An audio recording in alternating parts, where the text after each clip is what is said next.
Halo, Assalamualaikum warahmatullahi wabarakatuh. Salam sehat sejahtera semuanya.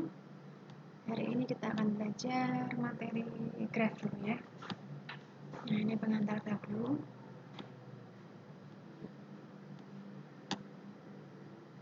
Mudah-mudahan sudah dibaca, sudah banyak yang paham ya. Jadi ini lebih memahamkan saja. Kalau keterangannya saya pikir sudah bisa dipahami sendiri ya. Jadi ada beberapa objek dengan ada hubungannya, itu nanti digambar, divisualisasikan dalam gambar graf. Contohnya ini misalnya jembatan Koningsberg ya. Ini ada beberapa istilah, nanti ada simpul, ada sisi. Ini ya. Simpul itu titiknya, sisi itu garisnya. Nah, jadi beberapa definisi graf ini yang paling utama ini ya, graf G itu himpunan dari V, E, di mana V-nya ini himpunan tidak kosong dari simpul. Jadi V-nya tidak boleh kosong ya, tidak kosong dari simpul atau vertis atau vertex. E-nya H. Jadi kalau E-nya boleh tidak ada, kalau E-nya harus ada. Kalau V-nya harus ada, sorry. Contohnya ini ada graf, istilahnya graf ganda, ada graf semut. Nah ini nanti istilahnya ada di slide berikutnya. Ini himpunan vertexnya, himpunan H saya pikir sudah paham ya. Di titiknya apa aja, garisnya apa saja, ini saya pikir sudah paham. Bisa dari titik berapa ke berapa atau dibagi dengan garis E berapa ya. Nah ini sama. Ini ada istilah sisi ganda atau multiple edge atau parallel edge. Ini yang menghubungkan dua simpul yang sama. Jadi ada garis paralel. Ada juga yang dinamakan belang atau kalang atau loop. Jadi sisi yang di sini E3, E4 ini paralel ya, E6, E7 ini juga paralel. Kalau sisi yang dinamakan belang atau kalang, nah ini yang E8 ini. Ini awal akhirnya titiknya sama-sama di titik 3 ya. Ada beberapa jenis graf tadi yang dikatakan graf sederhana, ini tidak punya belang, tidak punya sisi ganda ya. Tidak sederhana mengandung sisi ganda atau belang. Nah, ini saya pikir sudah bisa dipahami sendiri ya. Graf tidak berarah berarti tidak ada orientasi arahnya. Kalau berarah berarti ada orientasi arahnya. Jadi kalau istilahnya kalau jalan itu jalan satu arah, kalau tidak ada arah berarti dua arah ya. Contohnya seperti ini jadi satu arah. Arah in sama out ini beda ya. Kemudian nah ini tadi istilahnya tadi beberapa istilah diringkas di sini. Kemudian terminologinya ada kata tanggaan. Tetangga ini bila terhubung langsung, jadi sebelahnya persis ya. Jadi kalau satu ini tetangganya yang berhubungan dengan satu langsung, 2 dan 3. Jadi satu ini tidak bertetangga dengan 4 ya, karena tidak terhubung langsung. Jadi tetangga itu harus terhubung langsung. Kalau jauh itu tetangga jauh namanya ya bukan tetangga ya. Persisian ini sisi E ini pasti persisian dengan simpul VC dengan VK. Jadi 2, 3 ini pasti persisian dengan simpul 2 dan 3 ya. Dan seterusnya. Persisian. Simpul terpencil ini simpul yang tidak mempunyai sisi yang persisian. Jadi simpul 5 ini kan tidak ada sisinya ya. Ini namanya simpul terpencil. Graf kosong atau nol graf atau empty graf ini tidak punya garisnya, hanya titiknya atau simbolnya saja. Jadi simbolnya tidak boleh kosong. Tapi kalau garis nggak ada nggak apa-apa, namanya graf kosong. Derajat ini jumlah sisi yang persisian dengan notasi dengan simbol tersebut. Jadi D1 ini yang persisian dengan angka 1 ini garisnya ada 2 ya. Derajatnya 2. Sama dengan D4 nya juga 2. D-nya 3 ini ada 3, D-nya 2 ada 3, D-nya 3 juga 3. Ini ya. Kalau graf yang simpelnya terpencil ini angka 5 ini derajatnya nggak ada garisnya berarti D-nya 0 ya. Kalau derajat untuk sisi yang gelang dari titik 4 di G2 ini D1 nya 3, D2 nya ini ada 3 ya, D3 ini mestinya ya. D3 ini ada gelangnya ini garisnya ada 2, gelang ini dihitung 2 ya, dihitung 2. Jadi kalau gelang ini D3 yang sama dengan 4 ya. Ini harusnya 3 ini ya, D3 sama dengan 4. Yang ada gelang ini dihitung 2 kali. Karena garis itu kan bersisian dengan titik awal dan titik akhir. Nah, jadi satu garis itu dipakai untuk derajatnya. Misalnya 13 ini ya. Ini dipakai untuk derajatnya. Titik 1 juga dengan titik 3. Jadi 1E3 ini, satu garis ini dipakai 2 kali. Jadi kalau satu garis gelang ini juga dihitungnya 2. Jadi yang derajat titik 3 ini 4 ya. Ini garisnya 2, satu gelang ini dihitung 2. Jadi 4. Ini harusnya D3 ya, D3 sama dengan 4. Kalau D4 ini, oh yang G3 ini ya. Ini hanya satu, ini namanya simple anting-anting ya, pendant vertex, tidak mencabang, yang satu. Graf arah, kalau ada arahnya ada derajat in, ada derajat out ya. Derajat vertexnya sama dengan derajat in plus derajat out. Contohnya ini derajat in-nya titik 1 yang graf G4, ini G4 ya. Angka titik 1 ini yang masuk 1, 2 ya, panahnya yang masuk ke titik 1, yang keluar hanya 1. Jadi DA-nya 1, DE-nya 2. Nah, saya kira sudah paham yang lainnya ya. Kemudian lemah jabat tangan. Lemah jabat tangan ini jumlah derajat semua simpul pada suatu graf adalah genap, yaitu 2 kali jumlah sisi pada graf tersebut. Jadi satu graf itu jumlah derajat semua simpulnya pasti genap ya, karena satu garis tadi dihitung 2 kali kan. Jadi pasti 2 kali garisnya, 2 kali banyaknya edge-nya. Contohnya G1 ini derajat titik 1 ini 2, derajat 2-nya 3, derajat 4-nya 2, derajat 3-nya 3. 2 plus 3 plus 3 plus 2, 10 ya. 2 kali sisinya ada 5. 1, 2, 3, 4, 5. Nah, dan seterusnya ya. Graf 2 juga sama ya. Ini yang D3-nya ini dihitung, kalang dihitung 2 ya, jadi 4. 4 tambah 3 tambah 3. Ya. Jadi 10 2 kali jumlah sisinya. Jadi satu garis dihitung 2 kali. Makanya banyaknya derajat ini 2 kali garisnya. Akibatnya untuk sembarang graf G, banyaknya simpul yang berderajat ganjil selalu genap. Jadi kalau ada yang derajatnya ganjil, maka jumlahnya juga pasti genap. Contohnya, dapatkah kita menggambar graf tersebut jika derajat masing-masing simpul seperti ini? Nah, kita lihat jumlahnya, ini jumlahnya 2, 3, 1, 1, 2, ini 9. Nah, ini jumlahnya 9 ya. Jadi tidak ada grafnya karena jumlahnya tidak genap. Kalau yang B ini 2, 3, 3, 4, 4, jumlahnya 16. Genap bisa digambarkan. Contohnya seperti ini.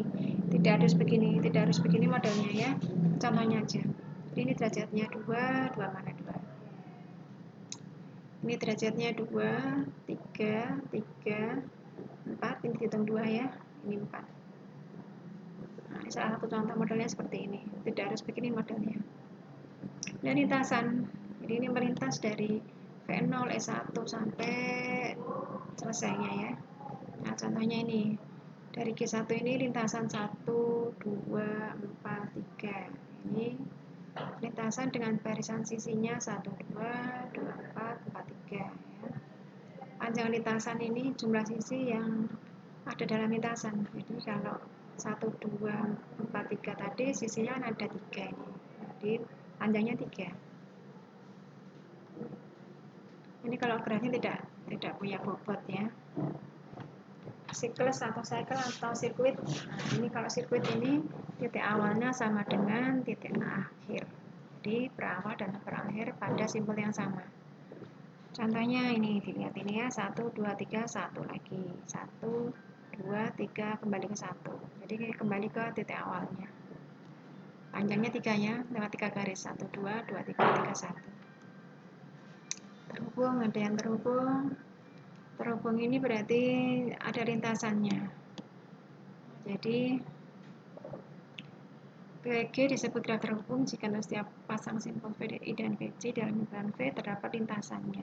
Jika tidak, maka tidak terhubung. Ya, ini contohnya kalau ini dilihat sebagai satu graf Ini satu graf, satu gambar. Ini gambar yang di sisi kanan dan kiri ini terputus ya, tidak terhubung. Ini kalau dilihat dari satu graf. Kalau ini dua graf ya sendiri-sendiri berarti terhubung masing-masing. Tapi ini satu satuan ya, satu graf. Jadi artinya graf yang sisi kiri dan kanan ini terpisah atau tidak terhubung. Jadi tidak ada lintasan ke titik 2 ke 5 nggak ada ya, dan seterusnya. Graf berarah G dikatakan terhubung jika graf tidak berarahnya terhubung.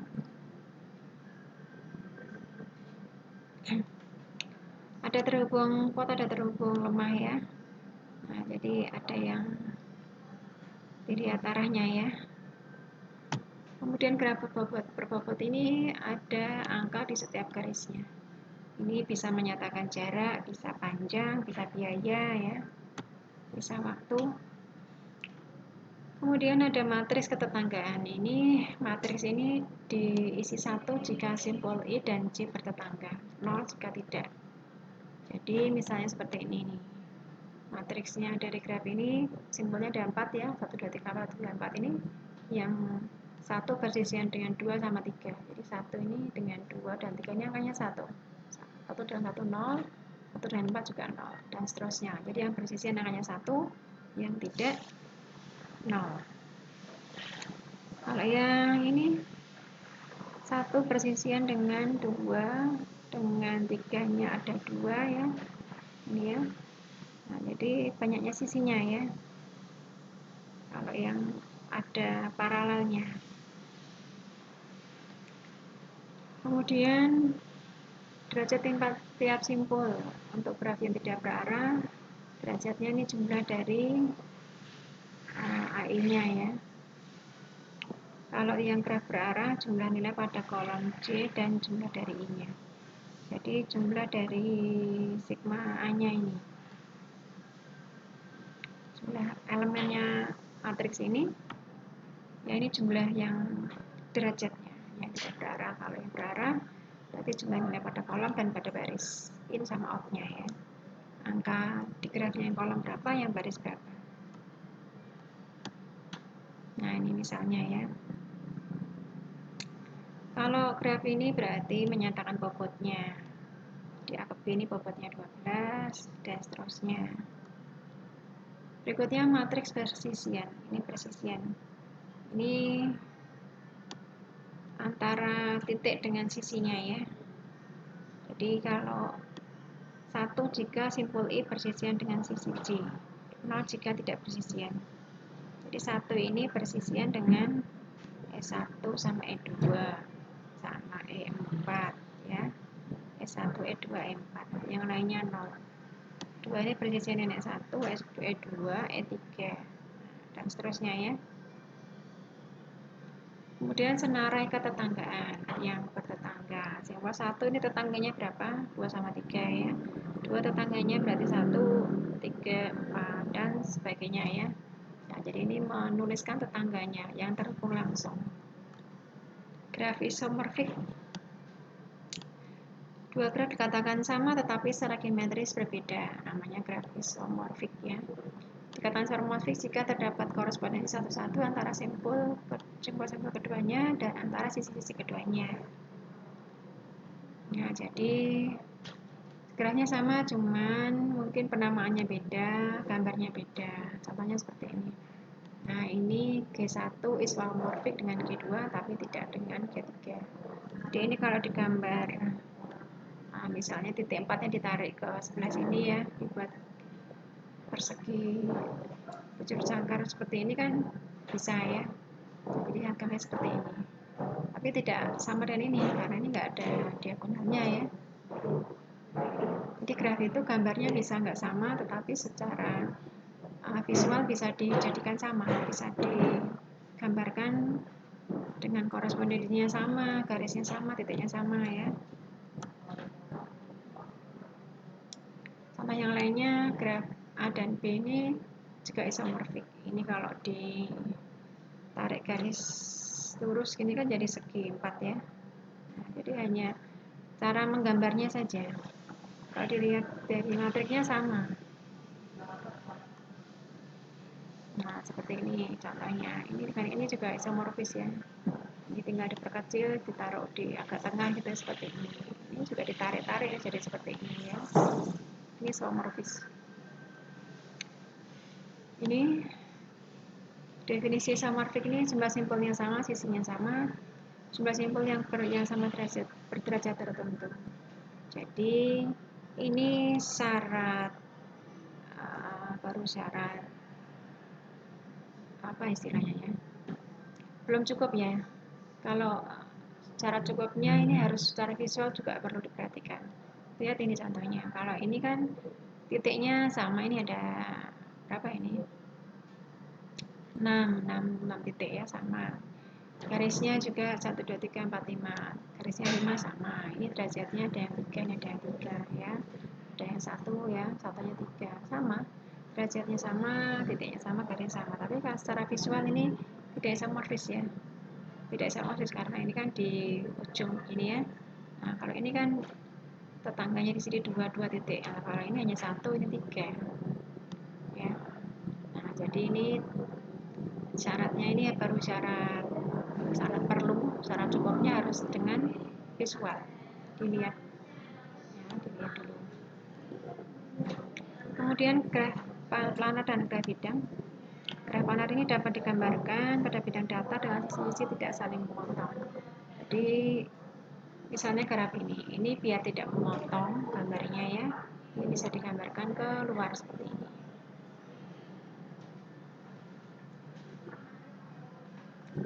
Kemudian contohnya yang tidak planar ya.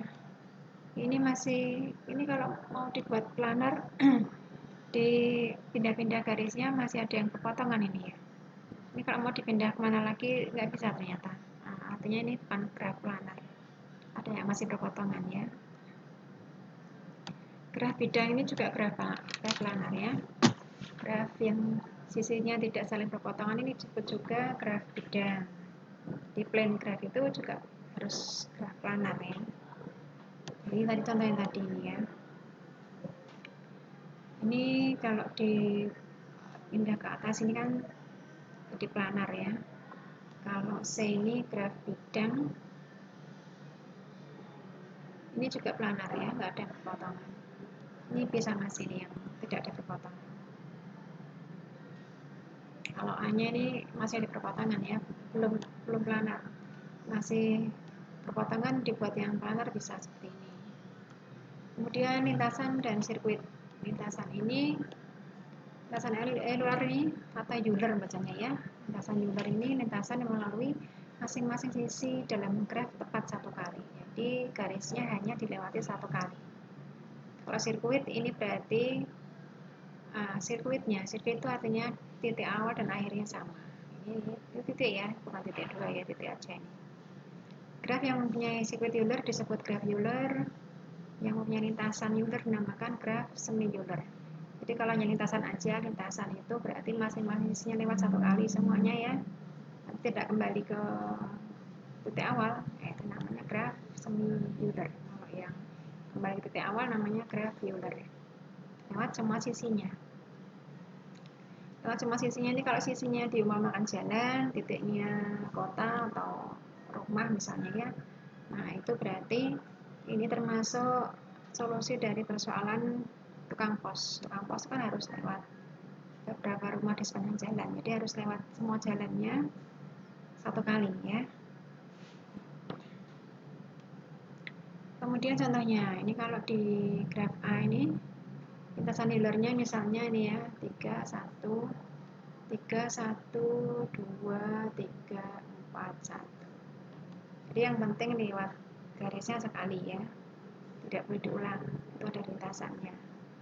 Kalau sirkuitnya bisa enggak? Jadi kembali lagi ke 3 ya, kembali ke 3. Jadi 3, 1, 2, 3, 4, 1. Kalau mau kembali ke 3 lewat 1 ke 3 lagi tadi kan sudah ya. Berarti yang A ini tidak ada sirkuit Eulernya, yang ada hanya lintasan. Berarti semi Euler ya yang A ini. Dan sebagainya ya, lainnya bisa dipahami sendiri. Kemudian Hamilton. Hamilton ini setiap lintasannya melalui tiap titik satu kali. Simpulnya dilewat satu kali. Kalau tadi Euler itu garisnya, kalau ini titiknya, simpulnya. Kalau sirkuit berarti titik awalnya dan titik asalnya, titik awal sama akhirnya sama ya. Ini sama ada graf Hamilton, ada semi Hamilton ya. Jadi yang punya sirkuit itu Hamilton, yang hanya lintasan berarti semi Hamilton. Ini contohnya. Yang A ini bisa lewat semua titiknya, lewat 3, 2, 1, 4. Semua titik sudah dilewati ya. Ini 4 kali 4 lintasan Hamilton, tapi tidak kembali ke 3 lagi ya. Karena nggak ada lintasan 4 ke 3. Nggak ada garisnya. Jadi yang A ini hanya semi Hamilton. Nah, dan seterusnya ya. Kemudian beberapa graf dapat mengandung sirkuit Euler dan Hamilton sekaligus, atau salah satu, atau tidak juga dua-duanya ya. Tinggal dicari lintasannya atau sirkuitnya ya. Nah, ini beberapa aplikasi, nanti dicari lintasan terpendeknya, dan persoalan bicara dan pedagang, dan tukang pos, dan warna. Nah, ini nanti dijelaskan di materi berikutnya. Demikian, semoga lebih bisa dipahami. Mudah-mudahan bermanfaat. Sampai ketemu lagi. Semangat belajar. Bye. Wassalamualaikum warahmatullahi wabarakatuh.